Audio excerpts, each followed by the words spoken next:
tell me this is awesome. I hope you guys can hear me, but this is awesome. This is a good test of the audio. It's a good first recording for the Insta360. Good first recording. Hopefully I survive.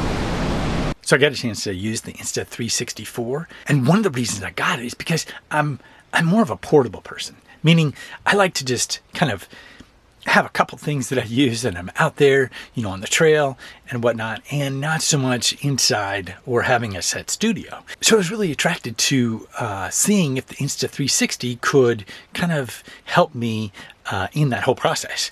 And the thing of it is, I wanted to kind of show you what it's like having it without knowing anything about it. I mean, a complete newbie with the Insta360. I've always admired some of the stuff that people have done with it, but it seemed very gimmicky to me. And so I wanted to see, is it gimmicky? Could I actually use it? And one of the things that really got me was the audio. And so it's in that vein that I kind of share this. I'm not really going in depth into, the fact that it's 8K and all the specs or anything like this. It's more like, okay, here it is. I get it. I have no prior knowledge with this thing. And I'm going to tell you my number one obstacle in the process and the fun I had with it. I'm going to showcase some of the stuff I've done. And so you can see what it's like just not knowing anything about the Insta360, using it. And I'm going to have some commentary along the way on what I experienced after the fact. So I did this video because it's one I wish I could have seen out in the wild. Like, I didn't see any that were just kind of like, you know what, here it is, right out of the box, so to speak. And, what's it like for someone to use it? How intuitive is it? And what are the biggest obstacles and the benefits to it? Without having all the specs and all the other stuff. Just like, what's the use of this thing? And is it really worth getting? So that's why I made this video, and I hope you enjoy it. That is freaking intense. Oh my God, that's intense. Time to test the Insta360. What better place to do that than the Deschutes River?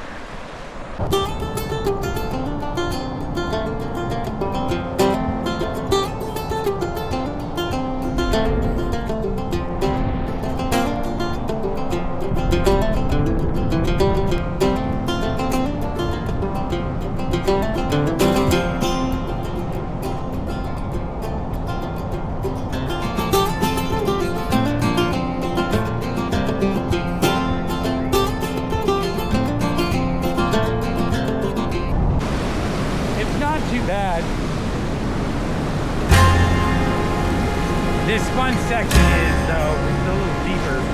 When it gets deeper, there's more of a pull.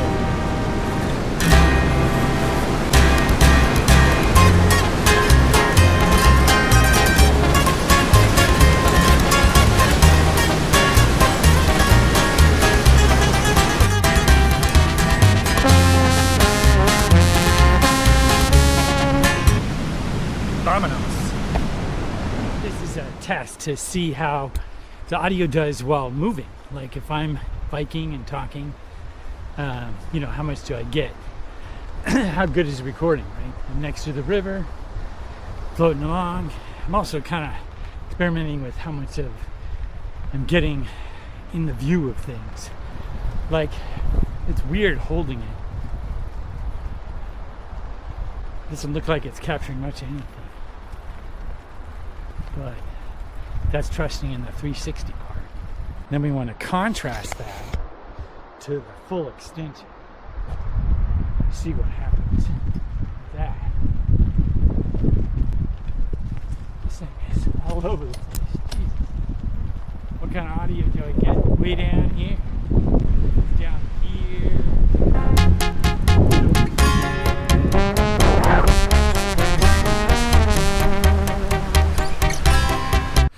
Okay, so the Insta360 is awesome for getting all kinds of views and angles. But one of the things to get used to is the software, because you're not going to get native files. It's their files, and they're proprietary to the software that you have to use. So for me anyway, it takes some getting used to, like, okay, if I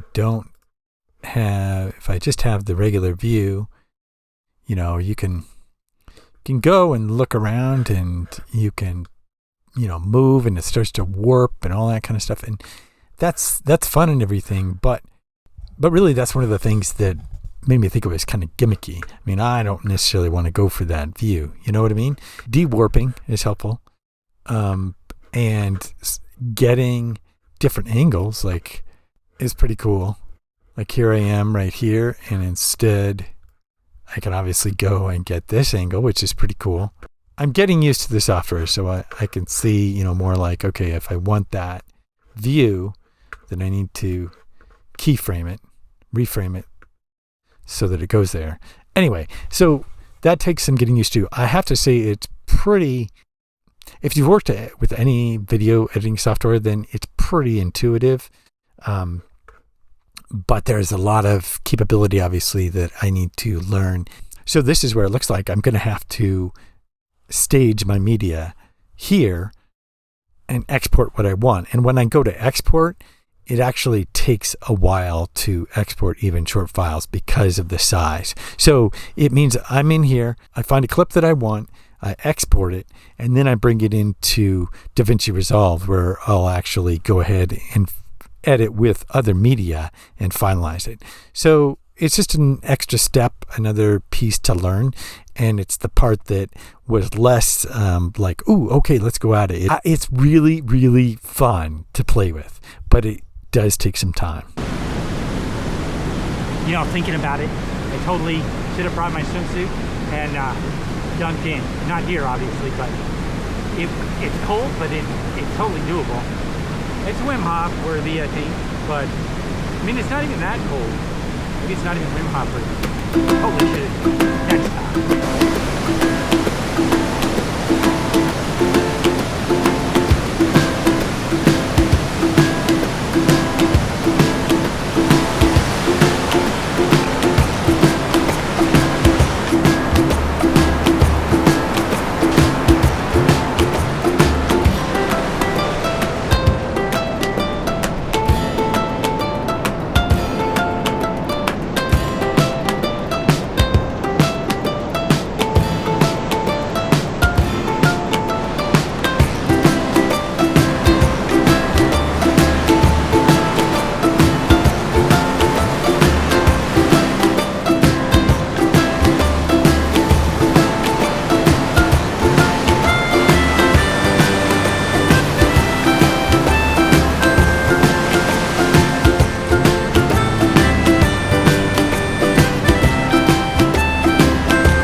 Stuff I can get out of it in one spot. And like the audio, if I go over here, I can talk way back here. I mean, how much is it gonna pick up?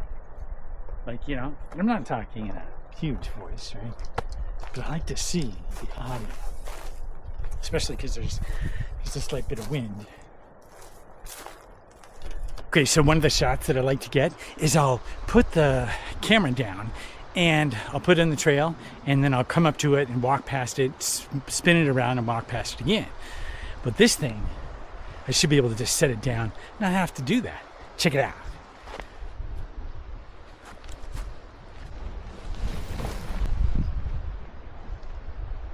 What I really like so far is it's very responsive to, like, if I say start recording, it's definitely gonna start recording, and so on.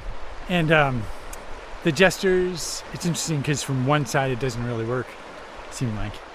But I'm excited to see the possibilities. It's a big good test of the audio. They're right next to the river, but I tend to like to get fresh water. So I fill up. So far I found the Insta360 to be pretty fun to kind of play with.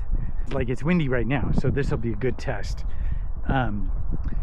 and it takes some getting used to. Like, I don't know how the view is gonna look like when I actually edit it. It's really windy right now, so this is a really good test. I did put it in my backpack, and it did kind of turn on by itself and then start to overheat, which was a bummer. And it also sucked down my battery, which was also a bummer.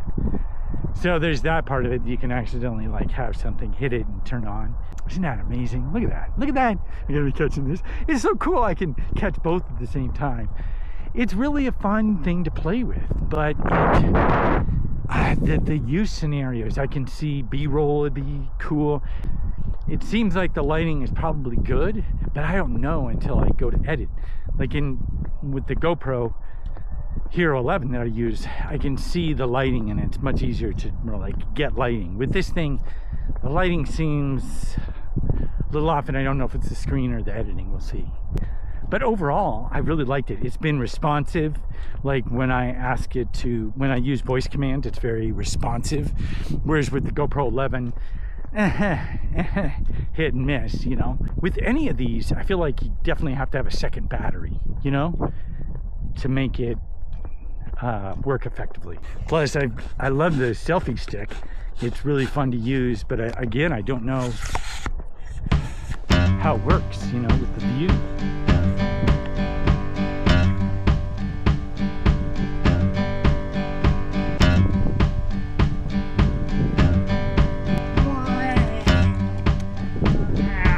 Overall, I like it. I like it. But is it worth it?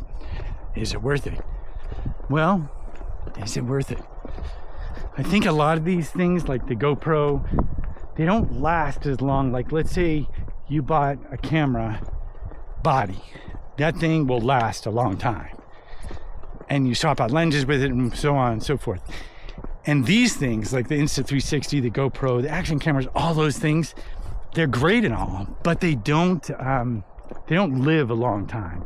Like, you've got all these features and they do all these cool things, but I don't see a long lifespan with them. So it's kind of like your phone. You really are paying for technology, and what I really like is it does have a battery. Like the Osmo Pocket, that thing doesn't swap out the battery, so it sucks. Oh wow, that's nuts. It sucks because, you know, you kind of have to swap it out instead of the battery. So overall, these are kind of gimmicky in a way because they're not true, you know, cameras. They don't have that feel. Like Peter McKinnon did a recent video, and he had this old style camera. I'll show a clip of this. That old style camera gives you a whole different look and feel, and it's got this like whole, look how old it is. It's old. Like, you're not gonna have this thing is not gonna last. Those old cameras, I've got a Pentax K1000, or I don't, my son now has it, but he's got it. Like, I'm not gonna, like, that's photo equipment that lasts years and years, and it stands the test of time. Like, when you go look at the pictures, you can look at the pictures. Like, if you develop pictures, you've got the pictures. You're not sitting on some hard drive, and the hard drive suddenly becomes unreadable because you just don't, like, the technology's moved on, and suddenly, like, you need special readers to get to this hard drive. So all that stuff is gone, and very well it should be, because really it's there and gone. But okay, so these are just some thoughts on the Insta360. Like, I think it's really cool. I think it's really fun. But again, get a camera body first. Play with a real camera, right? I don't know. There's something about that real camera feel and everything that makes it different. Use both, sure. It's beyond nostalgia. It becomes something that's usable for a long time, and so are pictures that you develop. And I think there's a resurgence, kind of like with albums. There's a resurgence with albums. There's a resurgence with, like, having real pictures. Real pictures. I'm excited to do some different things with it, and I think, like, it's all about using it to the max while you have it, because then it's a piece of technology and it's gone. If you found this video helpful, be sure to give a like. Thanks a lot for watching. I'll see you next time.